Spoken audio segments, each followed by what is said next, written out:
Okay, this 2.2 should probably be less long than the last one that was on search. So we're going to talk a little bit about random numbers or stochasticity in game development. I think it's going to be a pretty high level chat. So let's get into it, right?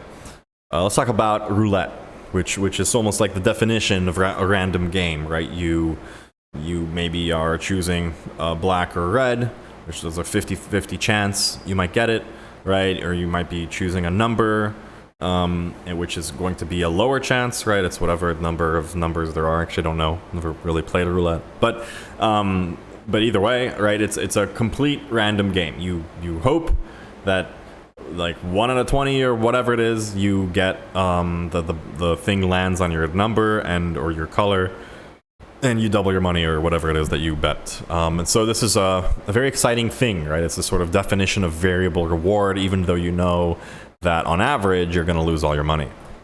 So games that involve some level of chance are definitely it's almost like chance equals addiction, right? If you can kind of add some variability into your game, you create this sort of pull.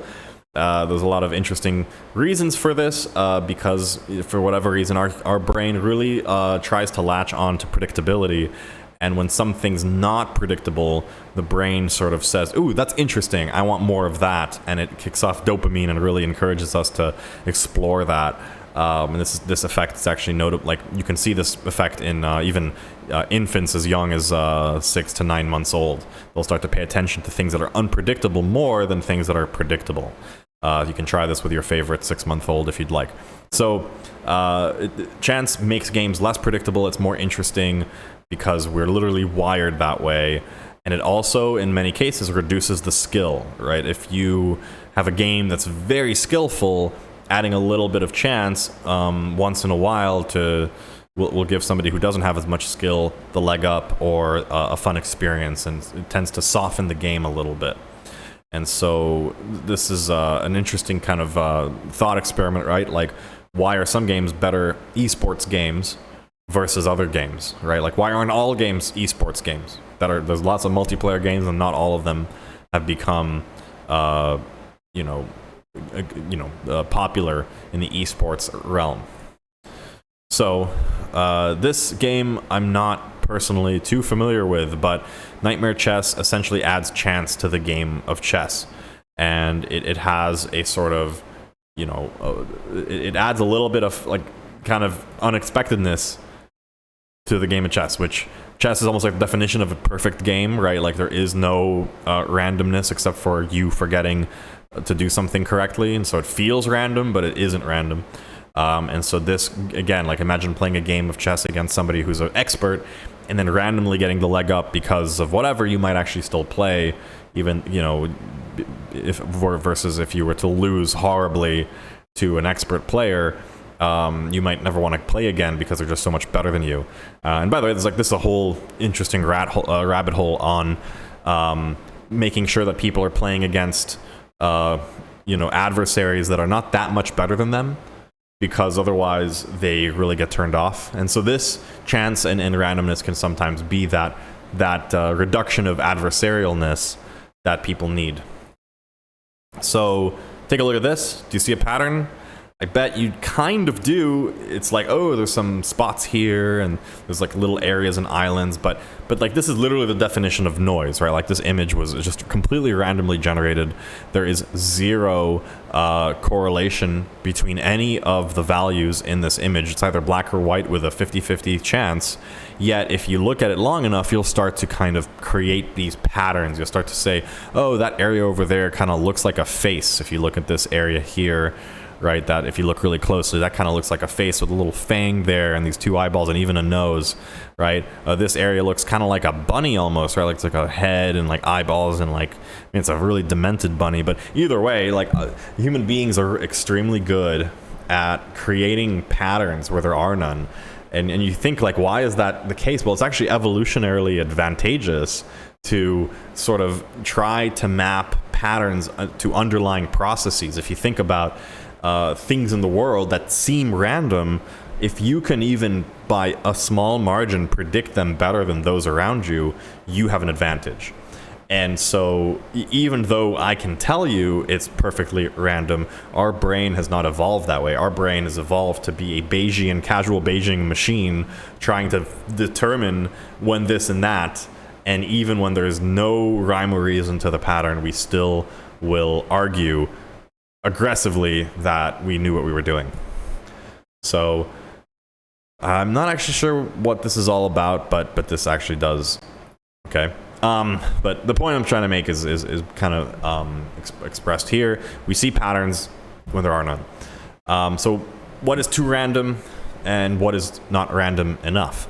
And I think that's a kind of a tough question, right? Because even in the context of game design, you have to ask this question, but also in the context of building systems. Not all systems have some form of noise in them. Even perfectly engineered systems will break some percentage of the time, and you need to sort of design some redundancy into your system to accommodate that. And that decision of how much redundancy to add to your system will be determined by just how much randomness you want to support or to predict or to entertain. So one note about random numbers in the context of game or of computers is that actually computers are really bad at generating numbers. Computers, except for a very, very like freak chance of a neutrino hitting a thing and flipping a bit, computers are essentially deterministic computational machines. I'm not going to say that they're deterministic systems because they're not, but computers, in terms of if I give a CPU an instruction, I expect it to execute that instruction exactly. It's not going to once in a while give me a funky number. If you want a funky number once in a while, you should go to quantum computing because that's the whole idea of it. But generally speaking, traditional computers are very bad at randomly generating numbers. And so most often games use just the random number generators that come with a compiler. You can use funky examples of things like 3n+1, which is an algorithm that's very interesting, that produces a pretty random distribution, although it takes a lot of computation. So this is a very kind of famous, it's almost like, I'm not sure if it's a conjecture or not, but it's the sort of 3n+1 if the number is odd, or divide the number by 2 if it's even, and trying to predict like how we don't know if there's any number that doesn't eventually just get into this loop of 4, 2, 1, and then stay in that loop forever. So yeah, you can generate these random number generators. Actually, it's not that hard to come up with them. They usually involve like shift operators and strange things like that. And you just do a hash function. Hash functions are a kind of a version of this. While deterministic, they are sort of pseudo-random. But often, that pseudo-randomness can be problematic because it contains streaks of numbers, and sometimes randomness. You want random, but you kind of don't want random, because random sometimes is 4 heads in a row, and that's a really bad experience for a user if they're playing a game and it's just the same shit happens over and over again to them, and they just want, come on, enough, right? So in a way, you want some control. We'll talk a little bit about that, right? For example, this top string doesn't seem random because you got these big chunks of zeros and ones. There's like these islands, right? But that is random, right? These numbers are essentially a 50-50 chance of 0, 1. And this is what it looks like. Often when you do tails or heads or what have you, if you get lucky, you get into one of these islands and you win. If you do 2 out of 3 or what have you. And so some MMO game players, they claim that some people are more likely to win than others, and in the case of Aeon, the end game quests requiring a random process cost a lot of money in crafting materials, and some people have it more than 13 times in a row. That's the problem with true randomness. True randomness is not correlated to previous events. Human beings are just really bad at dealing with true randomness, because we always like to correlate what has happened in the past with what's happening in the present and future. And so true randomness can be very bad. So I'm actually never played RimWorld, but apparently the Royal Gerbil attack in RimWorld is a very good example of just enough randomization. But some of the potential solutions is you can filter numbers, right? You can kind of add this sort of movement to it. In the case of this top string, this is like a moving average. So you don't always flip 0 or 1. You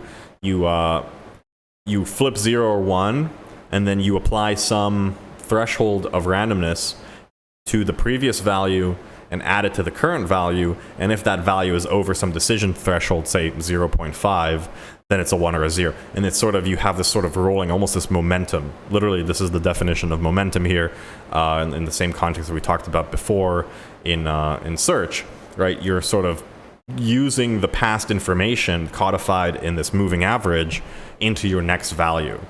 And so you kind of have some stickiness. If you're a 0, the next is likely to be a 0.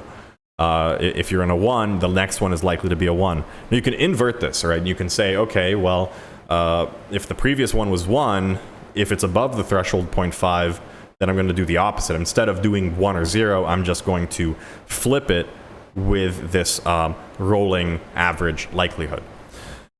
There's another thing where you can sort of raise the number of alternations be above this natural number, so you kind of have a sort of like budget, right? Say you have 10 options, you can only use one of the options a set number of times, and so that way you can sort of encourage variety. And yeah, so one other thing, and I don't know if we talk about Perlin noise, but Perlin noise, what you do is you actually random sample on a grid, and then you interpolate between those random values. And so it's almost like saying it's random, but we don't want it to be so random within a given window. And so this point, but actually there's a curve that connects those two. And if you look at a lot of games like Minecraft and terrain generation based games, you often see that kind of Perlin noise approach, because you don't want landscapes that literally have no relationship between the heights of adjacent locations, right? Landscapes are random, but they're not that random, right? If this is 10 feet off of sea level, the space right next to it is probably pretty close to 10 feet off of sea level too. It's unlikely it's like a big hole down into infinity, but true randomness would have a non-zero likelihood for the literally 1 foot away from where I am, maybe 1,000 feet above me, if it's truly random. So something to kind of think about. This is just kind of a bunch of examples of things. So one thing to kind of consider for your games is winning more frequently does make people feel better, right? And one of the fun kind of examples of this in Las Vegas, they would put, I don't know if they still do this or not, but they put slot machines that were sort of like more likely to win, but perhaps a lower payout, right? So all these things are working in expected values. Ultimately, the expected value of winning is some value, right? It's some, and so the expected value was the same, but the likelihood of winning was higher. So it's like put a bunch of machines close to the door that have a jackpot of $1,000, but are a little bit more likely than the machines in the back, which have a jackpot of like 10 million, but are way less likely.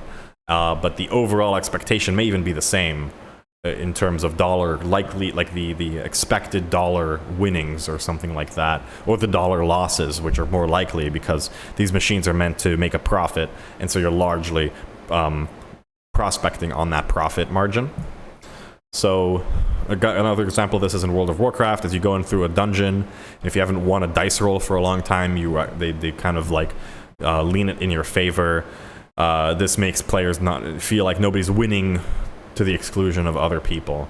So there's a little bit of a fairness bias in the game, which you could argue that's a funny way to describe bias if you're biased towards fairness, but actually that's exactly the definition of bias. So you're biasing towards a statistically untrue facility of the data. So when you talk about bias, you maybe want to keep in the back of your mind that it is a statistical notion, although many of us in popular culture do not use it in that way.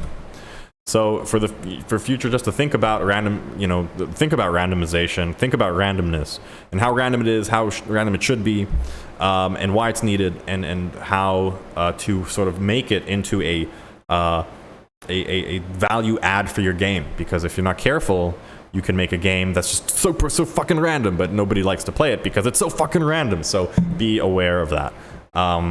Yeah, and that's it for today, or for this lecture.